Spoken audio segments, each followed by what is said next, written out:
မင်္ဂလာပါရှင်ဒီနေ့ညီးပညာလောကမှာအရှိန်ဟုန်နဲ့တိုးတက်နေတဲ့အကြောင်းအရာတစ်ခု AI agent ဆိုတာဒီအကြောင်းနည်းနည်းရှင်းရှင်းဆွေးနွေးကြည့်ကြရအောင်ပါဟုတ်ကဲ့ခင်ဗျကျမတို့စီမှာအရေးအမြင့်တစ်ခုရှိပါတယ်တစ်ခုကညီးပညာလုပ်ငန်းရှင်တူရဲ့အကောင်းမြင်ရှုထောင့်ပေါ့နောက်တစ်ခုကတော့စင်ကဲဖြစ်စဉ်ဇီဝဗေဒပညာရှင်တူရဲ့သတိပေးချက်တွေပါဟုတ်ပါတယ်ဆိုတော့အမြင်တစ်ခုကတော်တော်လေးစိတ်ဝင်စားဖို့ကောင်းတယ်လေတစ်ဖက်ကညီးပညာကိုအားကိုးပြီးရှေ့ဆက်ဖို့ပြောနေတယ်လို့နောက်တစ်ဖက်ကတတိနဲ့တွားဖို့တွန်းဟန်ပေးနေတယ်ဟုတ်ကဲ့ဒီဆွေးနွေးမှုမှာ AI agent တွေတကယ်ဘာလုပ်နိုင်လဲသူတို့စီကဘာခွန်လန်းတွေရနိုင်လဲပြီးတော့ဘလို့ NLD ရှိနိုင်လဲဆိုတော့ရှင်းရှင်းလင်းလင်းနားလည်ဖို့ရည်ရွယ်ပါတယ်ရှင်ကောင်းပါတယ်အရေးမြစ်ထဲမှာ Replit လို့ AI agent သုံးပြီး coding skill မလို့ပဲ software တည်ဆောက်နိုင်ခဲ့တဲ့အတွေ့အကြုံကနေခန်းစားလိုက်ရတဲ့အဲ့ဒီ paradigm shift ပေါ့နော်အတွေးခေါ်အပြောင်းလဲအကြောင်းပြောထားတာနဲ့စလိုက်ရအောင်အဲ့ဒါစိတ်ဝင်စားစရာပဲဒါဆိုပထမဆုံးမေးချင်တာက AI agent ဆိုတော့ ChatGPT လို့ chatbot ကျင်နေဘလို့များกว่าချပါတယ်လဲ။အော်သူတို့က chatbot တဲ့ထက်အများကြီးပိုတယ်လေ။ AI agent တွေကသူတို့မှာရှိတဲ့ tool တွေကိုသုံးနိုင်တယ်။ဥပမာ web browser တို့ programming environment တို့ payment system တို့ပေါ့။tool တွေသုံးနိုင်တယ်ဆိုတော့ဟုတ်ကဲ့အဲ့ဒီ tool တွေကိုသုံးပြီးတော့တတ်မှတ်ထားတဲ့ပန်းတိုင်တစ်ခုကိုလူကတိုက်ထင်းချုပ်စရာမလိုပဲအလိုလျောက်လွတ်သွားနိုင်တာအလိုလိုလွတ်သွားနိုင်တယ်ပေါ့ဟုတ်ပါတယ်ဥပမာလေးတစ်ခုပြောရင်လူနဲ့စကားတော့ပြောစရာမလိုပဲ AI agent ကနေရေတတ်မှယူပြခဲ့တာမျိုးရှိတယ်အိုးစရာပဲနော်သူတို့ရဲ့စွမ်းရည်ကလည်းအခုအချိန်မှာအယမ်းမြန်တိုးတက်နေတာ OpenAI ရဲ့ model အသစ်ကဆိုရင်ပြဿနာဖြေရှင်းနိုင်စွမ်းတိတာတာကိုမြင့်တက်လာတယ်ဒါကတကယ်အခွင့်အလမ်းကြီးတွေဖွင့်ပေးလိုက်တာမျိုးပေါ့ဆိုတော့ Replit လို့ platform မျိုးတွေကြောင့်ကိုရင်းငတွေ့ကြုံမရှိတဲ့သူတောင် software လွတ်နိုင်လာပြီဆိုတဲ့သဘောလားအဲ့လိုဆိုလိုတာပါပဲ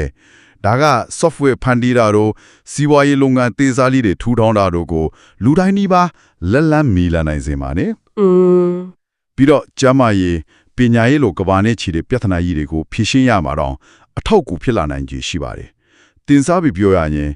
AI agent တွေဟာအဝေးရောက်အလို့တမဟာတန်မောင်များစွာရှိတဲ့တိုက်ကြီးအသက်လို့ဖြစ်လာနိုင်တယ်တိုက်ကြီးအသက်ဟုတ်ကဲ့သူတို့က PhD ဘွဲ့ရပြီသားဘာသာစကားတွေအစုံတက်ကြွပြီးဈေးကလည်းတက်သားနဲ့24နာရီ9ရက်ပတ်လုံးအလုပ်လုပ်နိုင်တဲ့သူတွေလိုဖြစ်လာနိုင်တာပို့အရင်မြစ်ထဲမှာကုမ္ပဏီတွေပုံစည်းဝယ်ယူတဲ့ M&A သဘောတူညီချက်ခုမှ AI သုံးလိုက်တာတော့လားတသိန်းလောက်တက်တာသွားတယ်ဆိုတဲ့ဥပမာကအဲ့ဒါကိုပြောတာထင်တယ်မှန်ပါတယ်အဲ့ဒါထုတ်လို့မှုစွမ်းဘလောက်တက်လာနိုင်လဲဆိုတာပြတာပဲဒါပေမဲ့အဲ့ဒီအကောင်းမြင်မှုထဲမှာတော့တတိပေးချက်လေးတစ်ခုပါတယ်နော်အလွန်အကျွမ်းဖန်တီးသူ hyper creator နဲ့အလွန်ကျွမ်းစားသုံးသူ hyper consumer ဆိုတာမျိုးဖြစ်လာနိုင်တယ်တဲ့ဟုတ်ပါတယ်အဲ့ဒါအရှိန်နွန်သွားနိုင်တဲ့အလားအလာကိုသတိပေးတာပါဒါက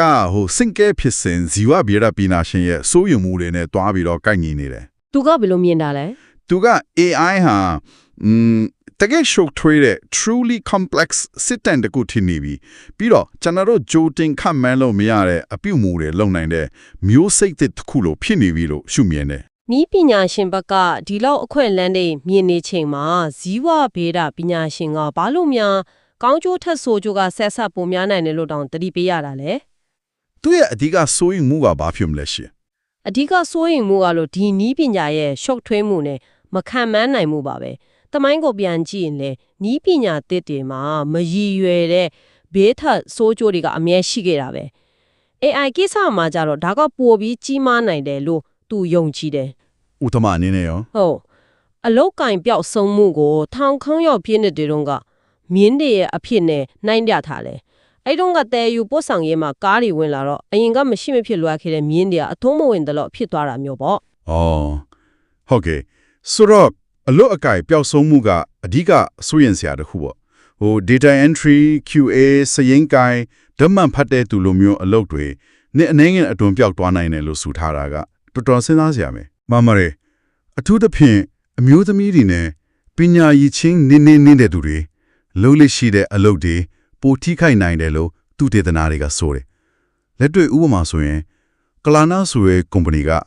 AI ထုံးပြီးဝန်ထမ်း9လောက်စာလောက် customer service ကိုလုပ်နိုင်တယ်လေ900နီးတာမဟုတ်ဘူးနော်အလုတ်ကင်မြင်တခြားဘလို့အန်ဒီရရှိနိုင်သေးလဲအလွယ်သုံးစားမှုတို့လုံခြုံရေးတို့ကိစ္စတွေရောအလွယ်သုံးစားမှုအန်ဒီကလည်းကြီးနေဗျာဥပမာ AI နဲ့ရွေချက်လွဲချော်သွားတာမျိုးပေါ့ alignment risk စကူရင်ဥပမာတစ်ခုကတော့စကူညက် AI ထုတ်ဖို့ခိုင်းလိုက်ကအဲ့ဒီဂျီမန်ချက်ကို အစွန်းရောက်ကြီးအကုန်လုံးကိုစကူညက်လို့ဖို့တုံးပစ်လိုက်တာမျိုး ကြောက်စရာရင် ဟုတ်လက်တွေ့ကတော့လူတွေကိုပြစ်မှတ်ထားလိန်တာတွေအသာအတုနဲ့ငွေလိန်တောင်းတာမျိုးတွေပေါ့ပြီးတော့ deepfakes လို့ခေါ်တဲ့ media အတုတွေခွဲခြားရခက်လာတာအလိုလျောပြစ်ခတ်နိုင်တဲ့လက်နက်တွေကတကယ့်ချင်းချောင်မှုတွေပါ ဇာတွေကိုထိန်းချုပ်ဖို့ရော Open AI လို့ကုမ္ပဏီကစ조사နေပေမဲ့ ဟုတ်ဒါပေမဲ့ open source model တွေလည်းရှိနေတော့အကုန်လုံးကိုထိန်းချုပ်ဖို့ကခက်တယ်လေ လူမှုအတိုင်းဝိုင်းရဲ့ပေါ့တက်ရောက်မှုတွေကြတော့ရော 1000x engineer ဆိုတာမျိုးတွေကြောင့်ချမ်းသာမှုမညီမျှတာပိုဆိုးလာနိုင်တယ်လူတွေလုံနေလာရင်အတိတ်ပဲပျောက်ဆုံးတာအထိကျန်တာမွေးနှွန့်ကြတာတွေဖြစ်နိုင်တယ်လို့ဆိုထားသေးတယ် နောက်ပြီး hyper novelty ဆိုတဲ့အယူဆရှိသေးတယ်ဆိုလိုတာကအတစ်အစမ်းတွေပြောင်းလဲမှုတွေကအယမ်းမြန်လွန်တော့လူဖွဲ့စည်းကလိုက်ပြီးပြောင်းလဲနိုင်စွမ်းထက်ကြော်သွားနိုင်တဲ့အန္တရာယ်ပေါ့ AI ကသူတင်ထားတဲ့ data ထက်ကြော်လွန်ပြီးတိုးတက်ပြောင်းလဲနိုင်တယ်ခမန်းရခက်တဲ့နည်းတွေနဲ့တုံ့ပြန်နိုင်တယ်ဒါကြောင့်ထိန်းချုပ်ဖို့ပိုခက်လာနိုင်တယ် ဒီတော့တစ်ဖက်မှာဈေးကအင်ဟာစုနဲ့လူသားတီထွင်မှုကအဆင်ပြေတော့မှာပါဆိုတော့အကောင်းမြင်မှုနောက်တစ်ဖက်မှာကျတော့ရှုပ်ထွေးတဲ့စနစ်တွေရဲ့မခက်မှန်းနိုင်မှုတမိုင်းသင်ခန်းစာတွေပေါ့အခြေခံပြီးတတိပေးနေတာအဲ့လိုအမြင်တစ်ခုကွဲနေတာပေါ့နော် ဟုတ်ပါတယ်ဒါဖြင့် US နဲ့ China ကြားကပြိုင်ဆိုင်မှုလို့နိုင်မင်တကာအခြေအနေတွေကြောင့်စီးမြင်စီကန်ထိထိရောက်ရောက်ချမှတ်ဖို့လဲခဲ့ဦးမယ်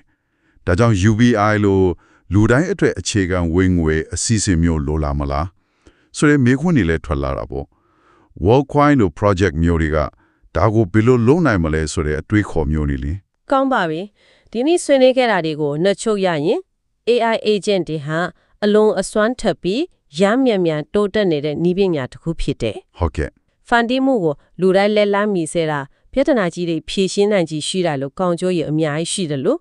အလို့အကင်ဆုံးရှုံးမှုအလွဲသုံးစားလုပ်ခံရနိုင်ကြီးလူမှုအတိုင်းဝိုင်းပေါ်တက်ရောက်မှုတွေလို့ဆိုးကျိုးတွေကလည်းအလားလားအကြီးကြီးရှိနေပါတယ် ဒီဆွေးနွေးမှုကပြနေတာကတော့ဒီလိုမကြုံစဖူး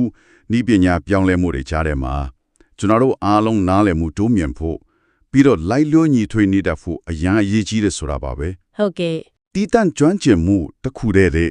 ရေပြည့်ဘူတုဒပိုကျပြဖို့စားသုံးသူဖြစ်နေမယ့်အစားကိုယ်တိုင်လက်ဆောင်နိုင်စွမ်း agency ပေါ့